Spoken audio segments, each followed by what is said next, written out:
வணக்கம். நம்ம வீட்ல இருக்கிற செல்லப்பிராணிகள், அதாவது நம்ம நாய், பூனை எல்லாம் சும்மா ஒரு விலங்கு கிடையாது இல்லையா?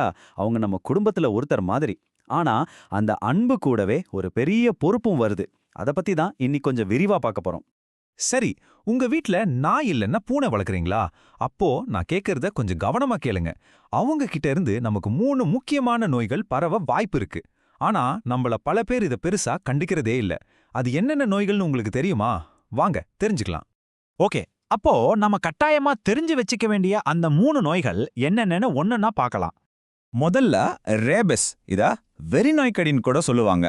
இது பாதிக்கப்பட்ட விலங்கோட எச்சில் வழியா பரவுற ஒரு நோய். இதோட பேரை கேட்ட உடனே சாதாரணமா நினைச்சிடாதீங்க. ஒரு தடவை இதோட அறிகுறிகள் தெரிய ஆரம்பிச்சுட்டா இது உயிருக்கே ஆபத்தான ஒரு நோயா மாறிடும். அதனால இது விஷயத்துல நாம ரொம்ப ரொம்ப கவனமா இருக்கணும். ரெண்டாவதா டாக்ஸோபிளாஸ்மோசிஸ். இது கொஞ்சம் வித்தியாசமான பேர் இல்லையா? இது முக்கியமா பூனைகளோட கழிவுகள்ல இருந்து பரவற ஒரு நோய். இது எல்லாருக்கும் பாதிப்பு தந்தாலும் குறிப்பா கர்ப்பிணி பெண்களுக்கு ரொம்பவே ஆபத்தானது. சோ வீட்ல பூனை வளர்த்தா கர்ப்பமா இருக்கிறவங்க ரொம்பவே ஜாக்கிரதையா இருக்க வேண்டியது அவசியம். மூணாவதா படர்தாமரை. இத பத்தி நம்மள நிறைய பேர் கேள்விப்பட்டிருப்போம். இது ஒரு வகையான பூஞ்சை தொற்று, அதாவது ஃபங்கல் இன்ஃபெக்ஷன். இது செல்லப்பிராணிகள் கிட்ட இருந்து ரொம்ப வேகமா, ரொம்ப சுலபமா நமக்கு பரவிடும்.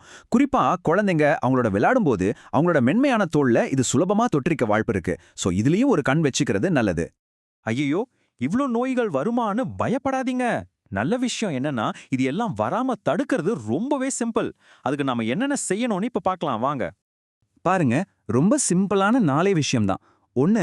உங்க செல்லப்பிராணிக்கு கண்டிப்பா வருஷம் ரேபிஸ் தடுப்பூசியை மிஸ் பண்ணாம போட்டுடுங்க. 2வது சுத்தம். அதாவது அவங்களோட கழிவுகளை நீங்க சுத்தம் செஞ்சீங்கன்னா உடனே கைய நல்லா சோப்பு போட்டு கழுவணும், வீட்டை சுத்தமா வச்சுக்கணும். 3வது, நம்ம படுக்கையிலயோ இல்ல நம்ம சாப்பிட்ற தட்டுலயோ அவங்கள அனுமதிக்கவே கூடாது. கடைசியா ஒரு 6 மாசத்துக்கு ஒரு தடவையாவது வெட்கிட்ட ஒரு ஃபுல் செக்கப்க்கு கூட்டிட்டு போங்க. பாத்தீங்களா? அவ்வளவுதான். பாத்தீங்களா, இந்த மாதிரி சின்ன சின்ன விஷயங்களை நம்ம கரெக்டா ஃபாலோ பண்ணாலே போதும். நம்ம செல்ல பிராணிகளும் சந்தோஷமா ஆரோக்கியமா இருக்கும், நாமளும் ரொம்ப பாதுகாப்பா இருக்கலாம், நம்ம மொத்த குடும்பமும் ஆரோக்கியமா இருக்கும் இல்லையா? ஒண்ணு மட்டும் ஞாபகம் வச்சுக்கோங்க, நம்ம செல்லப்பிராணிகள் நம்ம மேல காட்டுறது எந்த ஒரு எதிர்பார்ப்பும் இல்லாத தூய்மையான அன்பு. அந்த அன்புக்காக நாம திருப்பி செய்யக்கூடிய ஒரு நல்ல விஷயம் அவங்கள நோய் நொடி எதுவும் இல்லாமல் நல்லபடியா பாத்துக்கிறது தான். சோ அடுத்த தடவை நீங்க உங்க செல்லப்பிராணியை கொஞ்சம் போகும்போது ஒரு விஷயத்த மனசுல வச்சுக்கோங்க. நாம அவங்க மேல காட்டுற அன்புங்கிறது வெறும் கட்டி பிடிச்சு கொஞ்சறது மட்டும் இல்ல, அது ஒரு பெரிய பொறுப்பும் கூட. நாம விழிப்புணர்வோட இருந்தாலே போதும், பயப்பட தேவையில்லை. எல்லாரும் ஆரோக்கியமா இருக்கலாம்.